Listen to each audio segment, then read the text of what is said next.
Sahyadri Agrovet आयोजित दुग्ध व्यवसायाचे तारे या सिरीज मध्ये आज आपण भेटणार आहोत चमचमणारे तिसरे तारे म्हणजेच संगमनेर तालुक्यातील राजापूर येथील प्रगतशील दुग्ध व्यवसाय करणारे श्री प्रमोद जाधव यांना। नेहमीप्रमाणे आपण प्रथम त्यांना गाय वासरूची मूर्ती देऊन त्यांचा सन्मान करूया आणि जाणून घेऊया त्यांच्याकडूनच त्यांनी आदर्श गोट व्यवस्थापन कसे केले आहे आणि गायीचे संगोपन त्याचबरोबर मुरघास व्यवस्थापन कशा प्रकारे करतात। नमस्कार, मी प्रमोद जाधव, राहणार राजापूर, तालुका संगमनेर, जिल्हा अहिल्यानगर। माझ्याकडे सर्व मिळून 26 गायी आहे, त्यापैकी 17 दूध देतात। एकूण आमचं दूध जातं प्रत्येक दिवसाचा 300 लिटर। गेल्या 6 वर्षापासून हा दूध व्यवसाय करतो। त्यामध्ये आमच्या घरातील 4 मेंबर मला पाठिंबा देतात, सहभागी राहतात माझ्या प्रत्येक गोष्टीमध्ये।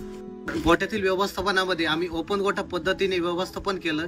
तसेच मुरघासाची जी पद्धत आहे, बॅग न भरण्याऐवजी डायरेक्ट खड्डा पद्धत केली, जेणेकरून आमचा खर्च पण वाचला। गोठ्याच्या व्यवस्थापनामध्ये आम्ही आधुनिक उपकरणाचा वापर करतो, त्यामध्ये मिल्की मशीन, चाप कटर, रबर मॅट, जेणेकरून गायींना आराम मिळेल। आम्हाला इतर सर्व शेतकरी बांधवांना एवढेच प्रोत्साहन करायचे आहे की आधुनिक तंत्रज्ञानाचा वापर करावा व ओपन गोठा मुरघास पद्धतीचा वापर करावा, जेणेकरून आपल्या गोठ्यातील खर्च कमी होईल व प्रॉफिट वाढेल।